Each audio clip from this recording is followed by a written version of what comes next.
Yo, my name is Simon Thompson, and I post music at the downrockrecords.com, and I'm going to be talking about Shreve Got Lost Volume 1.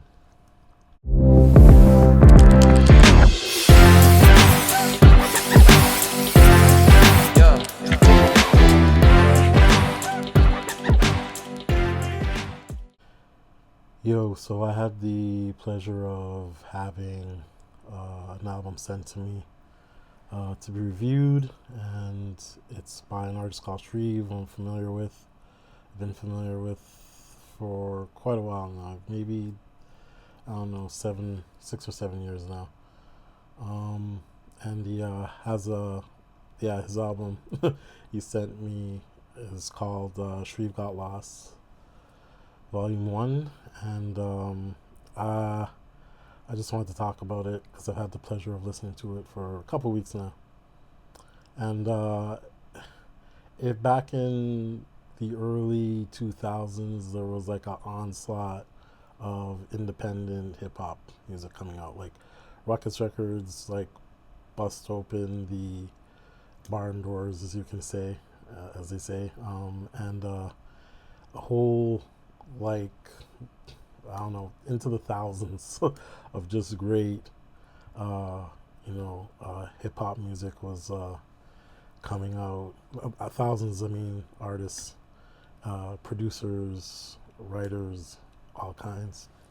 And there was an album that came out, and it was, there was a like if you were listening to hip hop, I guess you can term it underground hip hop back in the early 2000s.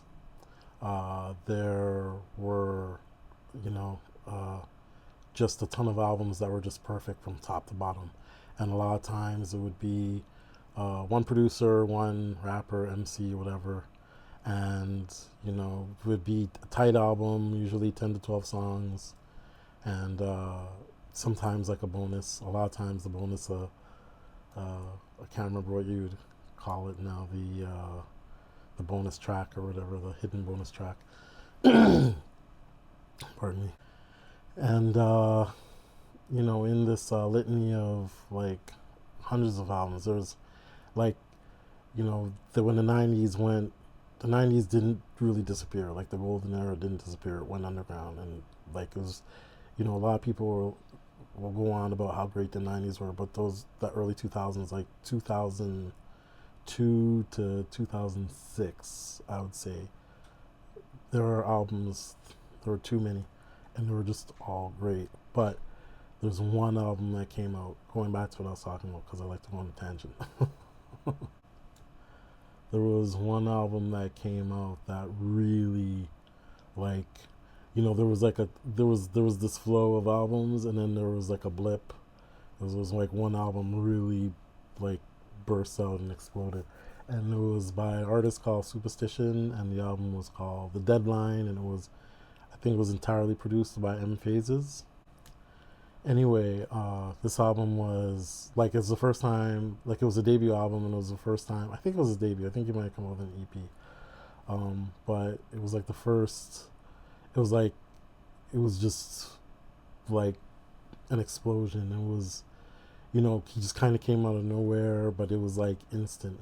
It was just a spectacular album, and this album by Shreve reminds me of that a lot. Like if you're into hip hop albums for the writing aspect of it, this is one of those albums. This is one of those albums where I would typically rock it in my headphones while I'm on a walk, or if I know I'm going out for the day and I'm running a bunch of errands, I'm going somewhere or whatever. Like I know that I'm not going to be taking them off for the next hour. This is one of those albums, and I'll just kind of walk and like listen to every word that's being said. This is a writing fans hip hop writing fans album. When it comes to hip hop, there aren't a lot of writers. Let's just put it, there are a lot of good rappers, and there's a line in here and there, but there are not a lot of good songwriters. Like you give them a topic, and they can write a song about it. There aren't a lot of those. but this is one of those albums that features like the writing is, you know, the writing is superb. The MC is almost, I shouldn't say almost. The MC is immaculate. Like there's nothing. This was tight.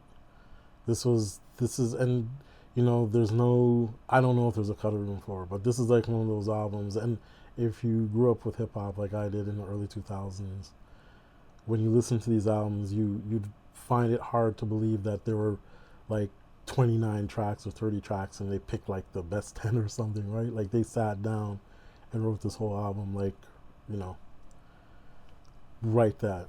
It's like, you know, just those 10, 11 tracks, you know, that's it, right? And this album is definitely that. This dude is a writer, because it's like, and I knew it just from his cadence alone, just from just his flow and his cadence. I was like, I have to take this album out. There's some albums where I can like leave it in the background, or I could take out a song here or there because maybe the rest of the songs aren't the greatest, not necessarily bad, but aren't the greatest. I could take out a song and like listen to it and be like, oh, this dude's nice. But this is one of those albums, like I knew just from hearing like the first few bars, I was like, I have to, like, that's what I did. Like when he sent it, I like sampled it, you know. But when, like, what each song I sample, like, because that's how I typically listen to a song. There's so much music. I only get to listen to like maybe the first verse, sometimes only 10 seconds, hardly get to go in. It's like I can figure out if the beat in the song, if the song is good just by like the beat and the writing in the first 7 seconds or whatever, first 5 seconds. So this was one of those albums like where I heard it and I was like, yeah, I have to devote a lot of time to this. And it took like a week and a half or something like that. And you know, I can totally say this is like, you know, one of those great written albums. This is, you know, writing goes, this is one of those, he could put out the acapella and, you know, producers can have their way with it. If you're up and coming producer, you're making beats, this is one of those albums where I'd get at this guy for the acapella and, you know, totally just start crafting different versions of this album. So that's like the writing. Now the beats, the album is from top to bottom, it's a very listenable album.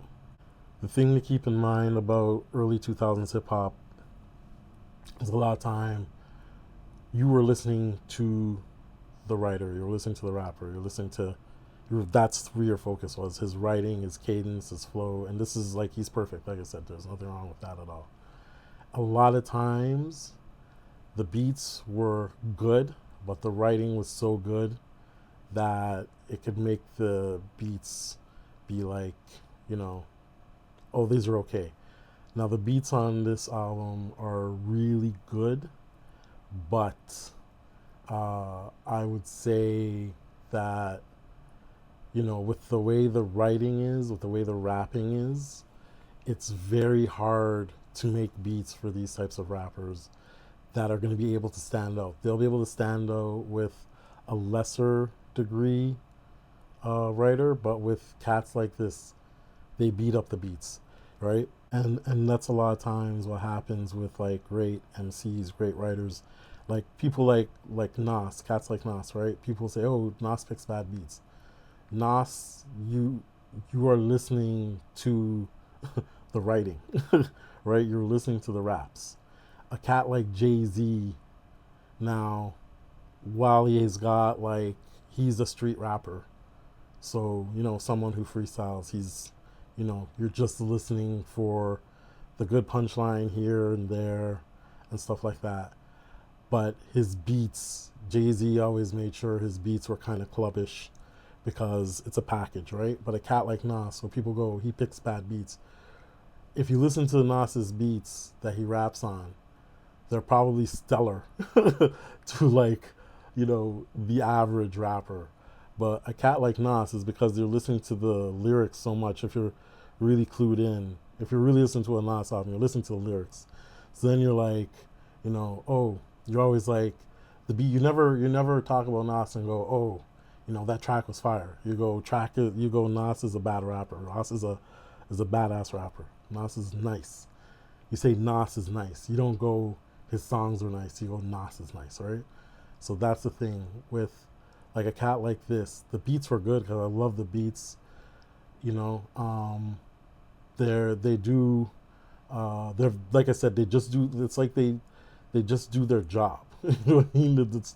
It's really hard. Like they're good, but when you got a cat like this, it's hard to say, you know, I'm gonna get this beat on because it's just you're just listening to the rhymings. You're just listening to the writing. That's you're just listening to the rap. You're listening to the flow. That's the his voice is the delivery. I don't know how he's able to keep that up. Like like it's just it's every the so maybe your complaint might be like he's got to find you know like the nuance, like he's got to give some nuance, like some parts might need more punch and some parts might need more mellow, but some people really just like you know straight energy over every track, and this is what it is. It's like an energetic.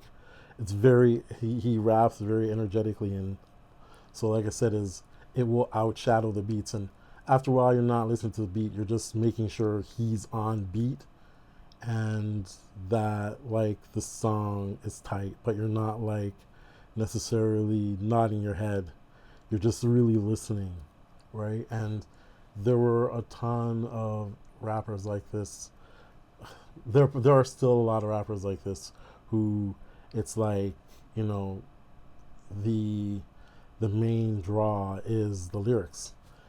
I'm not gonna lie, that's what it was for me, right? And I don't want to diminish any like beat makers today, producers nowadays or whatever, but it is a challenge making music for cats that rap this nice. I'll say that. So I will say the beats are good, but you're not going to be listening to them. That's my honest assessment of them. You'd have to like get like just the instrumental and be like, oh yeah. And a lot of times the producers like this, it's like they will have an instrumental because back in the early 2000s, you know, a lot of cats did that. Cats like Marco Polo, like beat makers today, like there were producers made albums, like beat makers made albums, not like today where they just kind of throw something up on TikTok and get as many views as they can or whatever. Producers made albums and it helped them because the rappers were so nice and the rappers could really diminish the beats. Right? It's that deep, right? And it's because of that stellar albums like this.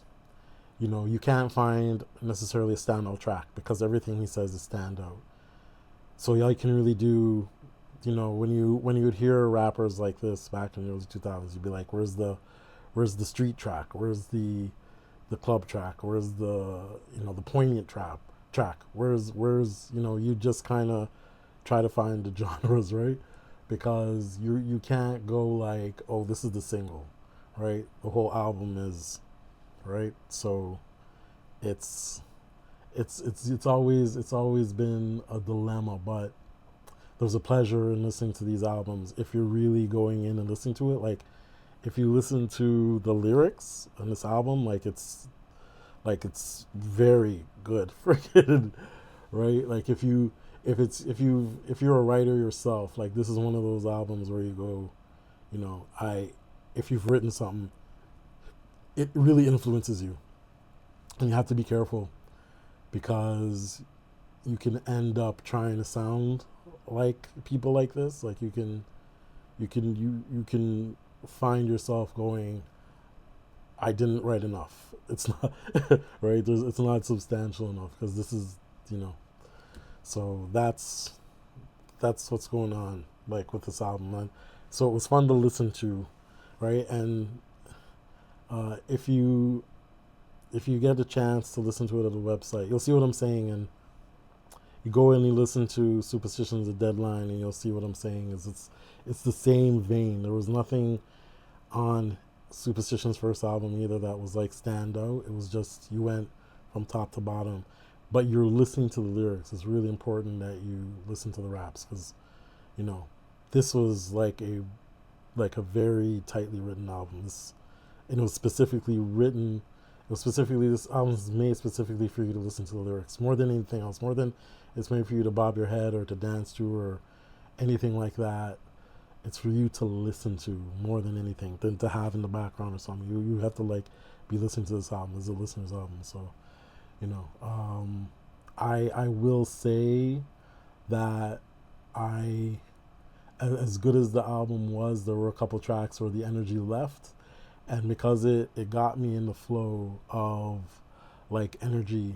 That's the one thing with like rappers like talented like this, when they're trying to give you that poignant track and it slows down a bit, the energy is still kind of there, and you know it doesn't necessarily complement the beat, or it doesn't really get you into the vibe of what the track is trying to say, but you're still listening because it's still great writing, right? So that's my only letdown, is that you know there were a couple tracks where it was like the energy was there, and but the vibe went away because the beat wasn't necessarily helping out the energy. Right, is all I can really say, but they're good songs. So for the beat, like the beat, I had to separate. The beat was good for the beat, for what the track was about. It's just that the energy didn't match necessarily. So that's like my only letdown. There's a couple tracks like that. So I mean that, you know, that would you know, I would say would probably be my only detraction from that. But you know, it's one of those albums. It's just a great album from top to bottom. So you know, you go and listen to it. You're not going to be disappointed, especially if you're really into rappers who can really write and you know, like just really good. Really good. That's all. That's my grade on it. Is really good. If you go to the records.com and you catch this review, I'll put my rank, my score in the title, but don't let the score, you know, sway you or any way to it or from it. It's a good album. Just go listen to it. So yeah.